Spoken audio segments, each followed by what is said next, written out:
বলছে নাই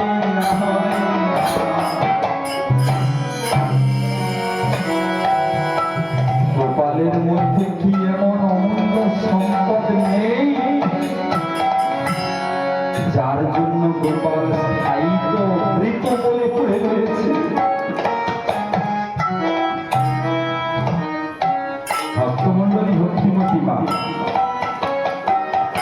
যে কথা নিয়ে আলোচনা করছিলাম, আমাদের এই সুন্দর দেহটার মধ্যে তার অংশাতি অংশ আত্মা প্রাণ পাখি রয়েছে বলেই আমরা হাঁটা চলা সচল, আমরা এক কথায় জীবিত। যখন সেই প্রাণ পাখি পরমাত্মার অংশাতি অংশ আত্মা আর থাকবে না, তখন আমরা অচল মৃত বলে ঘোষণা হয়ে যাব। তাহলে গোপালের মধ্যে কি সেই অমূল্য সম্পদ নেই গো মা? কি সেই অমূল্য সম্পদ নেই যার জন্য গোপাল স্থায়িত অবস্থায় রয়েছে? মহাজন বললেন, সেই গোপালের মধ্যে পরমাত্মার অংশাতি অংশ আত্মা প্রাণ পাখি নেই বলে গোপাল স্থায়িত। কোন বস্তু নেই? প্রাণ পাখি।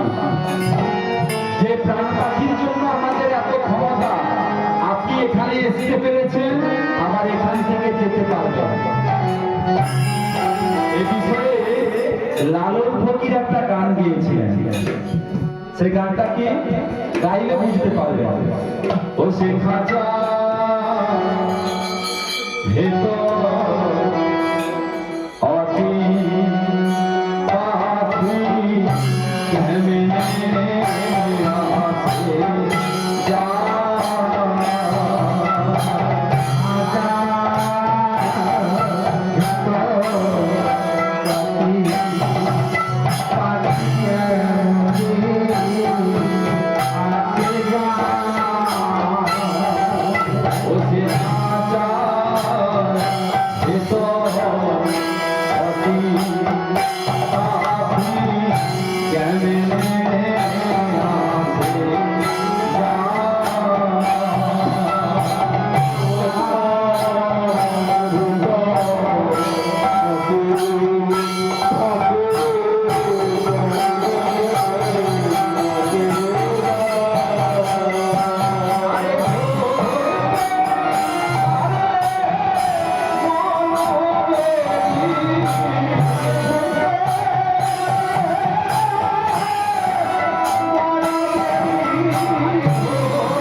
से आगे दूसरी